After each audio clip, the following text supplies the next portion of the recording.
সাংবাদিক সম্মেলন কেন কি নিয়ে ডেকেছেন যদি একটু বলেন। সবাইকে নমস্কার। আমি গীতাল দেওয়ান, গ্রাম পঞ্চায়েতের প্রধান। আবাস প্লাস যোজনার বা পিএমজিওয়াইয়ের যে লিস্টের যাদের বেনিফিশিয়ারি প্রথম প্রায়োরিটি লিস্টে নাম আছে তাদের কাগজ আমরা যতটা পেয়েছি আমরা সাবমিট করেছি, লিস্টে নামও চলে এসেছে। কিন্তু আমাদের প্রাক্তন প্রধান কিছু বেনিফিশিয়ারির কাছ থেকে তার ছেলেবেলেকে দিয়ে কাগজ তুলে রেখেছে, বিডিও অফিসে বারবার গিয়ে ঝামেলা করতেছে। তা আমরা তাদের সঙ্গে যোগাযোগ করেছি, তাদের অরিজিনাল ডকুমেন্ট সহকারে তিনি রেখে দিয়েছেন। তারা আমাদেরকে কাগজ দিচ্ছে পাচ্ছে না, তার কারণে তারা কাগজ দিচ্ছে না। আমরা কিভাবে সেই কাগজগুলো কালেক্ট করব বা কিভাবে সাবমিট করব, আমরা যতটা পেরেছি চেষ্টা করেছি।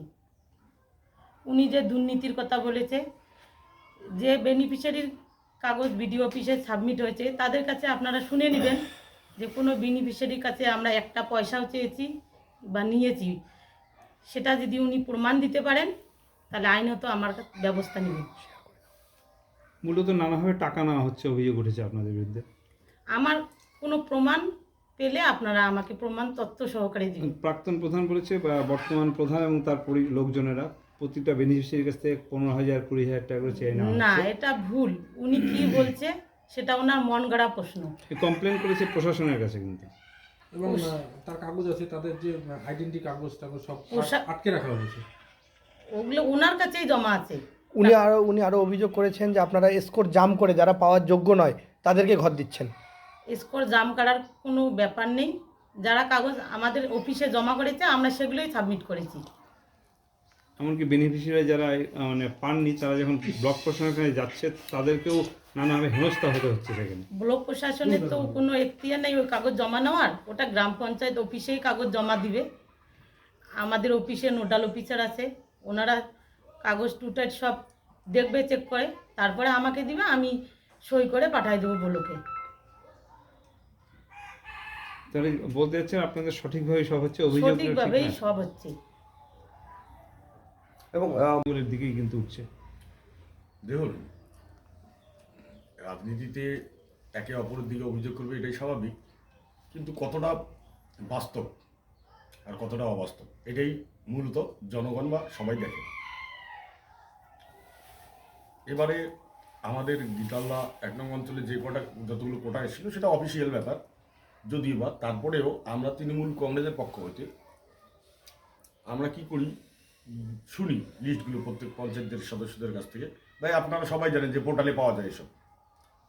তো যখন আমরা শুনলাম যে অমুক অমুক সংসদের ব্যক্তিদের কাগজ অফিসে জমা পড়ছে না, কারণ কি, তখন আমরা ওইসব ব্যক্তিদের বাড়িতে দলগতভাবে যার পাইনি তাদেরকে টেলিফোনে, তার মধ্যে কিছু মাইগ্রেন্ট লেবার আছে যারা বাইরে আছে, যারা আছেন আমার কাছে সব ডকুমেন্টস আছে, যাদের ঘরে বাড়ি দিয়েছিল, যাদের টেলিফোনে বলেছিলাম।